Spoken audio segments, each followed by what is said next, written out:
If you want a simple opening that confuses 95% of club players, the Reti is your new best friend. Let's get ready to rumble! Also, Reti is a great equalizer. If you're playing someone stronger, just play knight to f3 and now both of you have no idea what's going on. But don't worry, after this video you will understand it perfectly well. I'm Grandmaster Igor Smirnov, I played it a lot in Blitz, it's simple, universal and also a little bit tricky. So after knight to f3 you take control of this square e5, therefore your opponent cannot play the usual move pawn to e5, even though in over 5 million games they actually play this move and blunder the pawn right away, but typically they'll push the other pawn forward, pawn to d5. And now you strike in the center pawn to c4, putting pressure down this pawn right away. From here your opponent basically have three choices. He can capture your pawn on c4, which is the most common and actually a wrong move to play. He can also push the pawn forward to d4, or he can protect his pawn on d5. So these are the three options, and once you understand them, you can play it confidently, and within the next 10 to 15 minutes, you will know everything that you need. I can't help but show you this game before we dive into variations. This is the game of Richard Reti, and the opening is named after this player, who was one of the top players at the time. In this position, his knight on e4 was attacked twice and pinned down to his king. However, all of a sudden he castled, letting black capture this knight on e4, and then sacrifice the queen on d8. The queen has to be captured, and now bishop to g5 counts with a double check. It's a check from a bishop and also a discover check from the rook.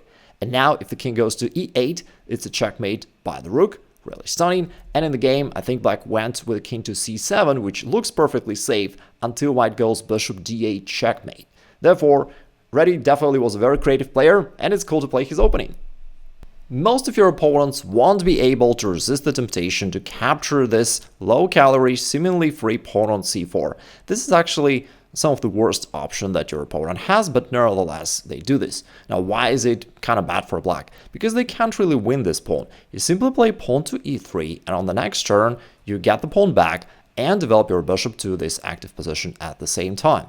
Then if your opponent plays any usual, normal-looking moves, you just continue your development and you have a slightly more advanced position, a little bit more activity, and a very pleasant game continuation. There is also one of the main Reti traps that you set along the way here. Lots of your opponents will be tempted to play bishop g4, pinning your knight like this, which looks active for black, but can be refuted with knight to e5, where you hit this bishop and sacrifice your queen, because then you deliver this checkmate. That's pretty cool. The other way to go about this would be to start with the move bishop takes f7, grabbing the pawn right away, and then continue with the same knight to e5. In this case, it's a double attack. The black king is in check, it needs to move, and then you pick up the bishop. But along the way, you capture that pawn on f7 and weaken his king.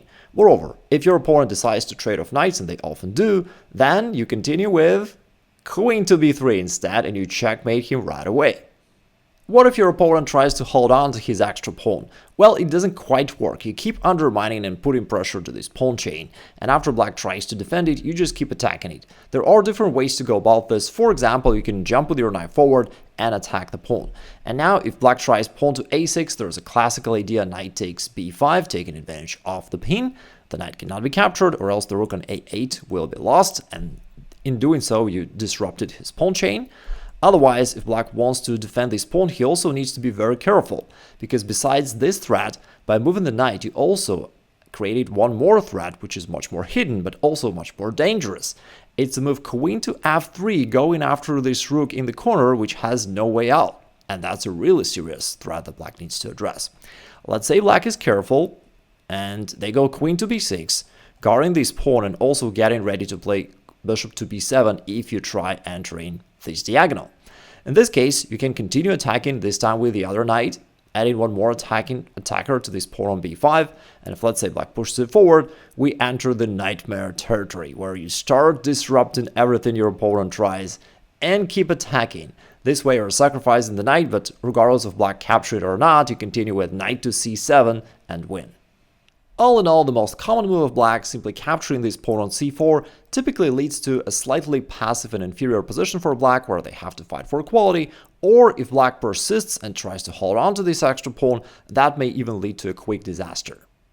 Now we've got two other options left for black. First off, let's start with pawn to d4, which is actually the top engine recommendation, and therefore you can always unleash your inner Kramnik. I mean, d4 move, it just wouldn't even cross my mind. If your opponent advances the pawn forward and grabs space, also making it harder for you to develop, you want to get rid of this annoying pawn and you play e3 and attack it right away. This time the pawn is attacked twice, therefore black needs to do something about that. How about black capturing on e3? Well, quite as always, to take is a mistake. After you simply recapture, it's pretty obvious that so far black procrastinated on playing chess. And I'm not going to dive deeply into this position. In general, chess theory is endless. If you want to know like universal principles to play any opening well, I've got a free masterclass about that. I'll drop a link down below. You can check it out later. Alternatively, black may try to push this pawn forward, and then it becomes a real problem, but a very temporary one, because you can keep attacking this pawn and black just can't hold on to it. For example, knight to e5 is a pretty cool move. You attack the pawn twice. The only move to potentially defend it would be bishop to f5, but that is an even bigger blunder, because now you've got queen to f3, and you start just mounting pressure on black. This time, this bishop on f5 is hanging, and also the pawn on b7. And it's not just a pawn, because of course black can protect the bishop one way or the other, but once you capture the pawn, you also hit the rook in the corner. Now what can black do about that? The only way is to develop a knight, and that way the black queen guards the rook. But now as you take on d7, black faces the other problem. They cannot capture the knight with a queen, because then the rook on a8 will be left undefended. So far the queen guards it. Therefore, black has to play something like king to d7, boldly exposing the king. But now you can win using the tactical motif popularized by Abba, dancing queen. You deliver this check, then the other one, and finally you grab the rook on a8, and then you can happily force the draw by perpetual check. What? And just kidding, white's got extra everything. There's another funny little trick along the way. If black tries playing queen to c8 to guard both of his weaknesses, then now this pawn on d3 is left undefended. You can simply pick it up, offer it an exchange of bishops, and once your opponent accepts the exchange, hoping for you to just recapture, it turns out that your queen from f3 was not only attacking this one, but was also eyeing this pawn on f7, and now as there is no black bishop on f5, you can go ahead and capture that one and force a quick checkmate. Perhaps the best thing black can do here is to solidify his center with the other pawn, and at this point you have a choice. For example, if you're playing Benoni defense as black, you can transition into the same position as white with an extra tempo, and that's pretty nice. That's another advantage of the Reti opening. It's very universal and it's easy transitioning to other openings as well. But a more aggressive option for white would be going b4, undermine black's center. You put pressure to these both pawns, and your idea is if black takes this pawn on b4, then this pawn will be left undefended and you'll be able to pick it up. And that's bad for black because you'll dominate in the center. Now, alternatively, black can try to maintain this pawn chain, but that's just way too optimistic because black is underdeveloped. And you even have a trick like this, continuing with queen to f3, and suddenly the rook has nowhere to go. Therefore, that's just too optimistic by black. Perhaps a more normal way would be to take first on e3 to save this pawn, and then to capture this pawn on b4. And now black is a pawn up, but you've got a great center. And in the next moves, it's very easy for you to play this position because your next moves are pretty obvious. You castle, you put the bishop to b2. That's never advantage of not having this pawn right there. You can put your bishop to this active diagonal. And then after black plays something, you also can push the center utilizing your pawn majority in the center of the board. Your bishop from b2 is doing a good job protecting this pawn, so that black can't capture it with his knight. And now these pawns are ready to go, and black is really in trouble. For instance, black castles, you push one pawn forward, kicking this knight away. If the knight goes away, you can even push the other pawn forward, and this time chase that one out. Also from here, the pawn is ready to, keep moving forward, and then totally cramp black's position. And if black thinks, hey, wait a second, I can go ahead and simply capture this pawn. Well, it's not that simple, because you've got another little trick. Bishop takes h7, and then you pick up this queen on d5. Now we've got the final option left. If your opponent is a fan of the Queen's Gambit movie, he or she will likely play pawn to e6. At this point, you can transition into the usual Queen's Gambit if you want to, but the classical Reti opening is pawn to b3. This way, you guard this pawn on c4 just in case. If black ever captures, you can easily recapture, and that's good for you because now you have total control in the center of the board. But on top of that, you also allow your bishop to be developed to this active diagonal, and that's really great. Now, on the next moves, you will continue your development. I like to keep it flexible with knight to c3 and not committing to the bishop development or this pawn move yet. The idea is if black ever captures on c4, you can save yourself some time and recapture right away. in one go, and that's pretty cool.